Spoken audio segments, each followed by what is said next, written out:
Այն տեռորը, որը հիմա Հայաստանում իրականացվում է հոգևորականների, համայնքապետերի, քաղաքապետերի դեմ, ամրագրված է օգոստոսի 8-ին նախաստորագրված ցեղասպանության հռչակագրում Նիկոլ Փաշինյանի, Ադրբեջանի և Ամերիկայի միջև։ 8-րդ կետն է, որով Նիկոլ Փաշինյանը խոստացել է պայքարել Հայաստանում ծայրահեղականության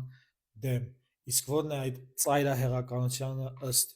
Իլհամ Ալիևի։ Հայաստանում ծայրահեղական են նրանք, ովքեր պաշտպանում են հայերի իրավունքները։ Օրինակ, եթե պաշտպանում են արցախցիների վերադարձի Արցախի ինքնորոշման իրավունքը,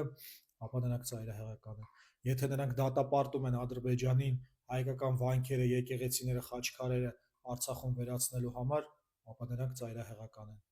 Եթե նրանք դատապարտում են եւ դատական հայցեր են ներկայացնում Ադրբեջանի դեմ Հայաստանի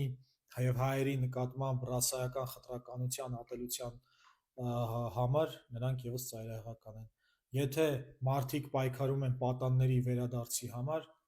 Բաքվի բանտերից, ապա նրանք ծայրահեղական են։ Ինչպես գիտեք, եկեղեցին պայքարում է Արցախում հայկական հետքը վերացնելու դեմ։ Նա դատական հայցեր է ներկայացնում, նա միջազգային համաժողովներ է կազմակերպում եւ բոլորիս փորձում է համախմբել դրա շուրջ, ինչպես նաեւ զբաղվում է պատանների